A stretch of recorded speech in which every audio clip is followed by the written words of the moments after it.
knows. He doesn't even know what he knows. He claims he's from the 31st century. I'm Jessica. Everyone knows Limelight. The Fatal Five are coming!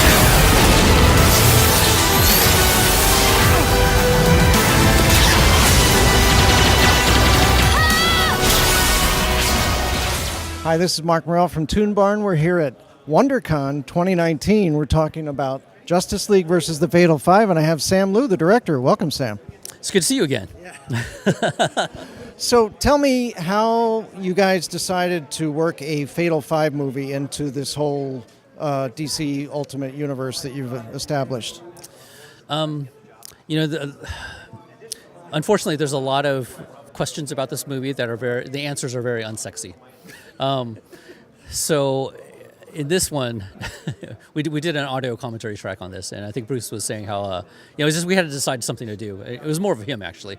So he was just trying to like figure out like what haven't we done, what would be interesting to spark his interest as far as something that that he would want to invest time and sort of produce a movie about, and he picked Fatal Five, which was fortunate because again the writer we lined up, Eric Carrasco, right?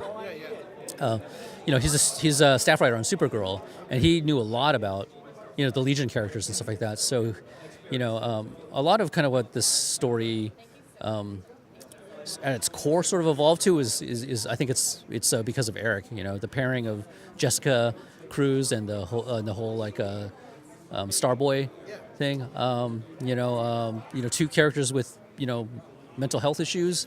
I think he's the one that sort of made that call, and Bruce was just like, okay, that sounds great. So, yeah. All right. So, when you're working with Bruce Timm, how is it different for you as a director working with Bruce Timm versus, say, like James Tucker? You're gonna get me in trouble for this. I mean, because they're both amazing.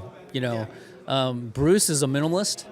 Bruce likes to quantify everything and simplify it, so it's pretty much dummy-proof. The style of his design is, again, it's stripping away things to the best part of its essence, right? James is more of like a B-movie guy, and he likes to just throw paint, splatter blood like on like all over, and so the grindhouse type of stuff. He loves that stuff, but he's.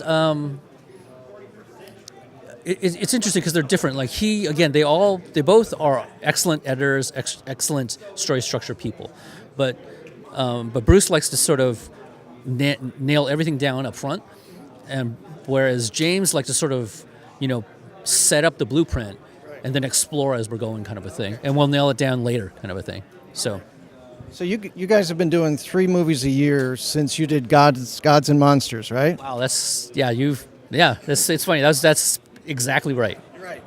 So do you ever get a vacation, and what would you do on your vacation? My fiance's standing over there, and she's asking the same question. It's hard because the reason why we're in TV and our budgets are really not great. You have to justify why. Like if I'm in post, that doesn't justify why I'm on the payroll. So right. I have to keep directing and stuff like that. So. It's great, and it's an honor to be obviously liked enough by both of them that they want me to direct for them, but yeah, and also enough to where I have to leave at some point because after I'm done with a certain point, I need to jump on the other person's and start. But they're willing to sort of take the rest of it to finish, Right.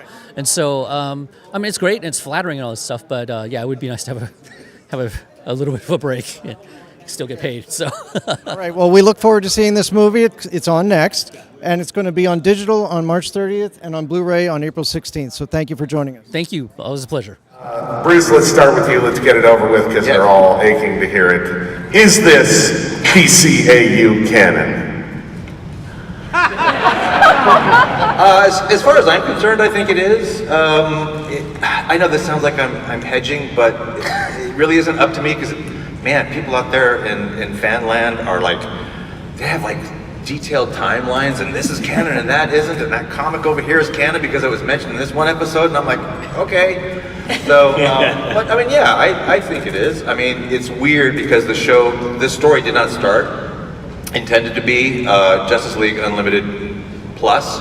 It was originally supposed to be a standalone story, a really complicated series of events. We kind of backed into it, becoming a Justice League Unlimited adjacent story. So once we realized that was going to happen, we leaned into it, and I think it is. I'll tell you guys straight up, if this movie does well, now that we've all gotten our feet back into the Justice League pool, you know, the chances are much better that we would come back and do another Justice League Unlimited movie.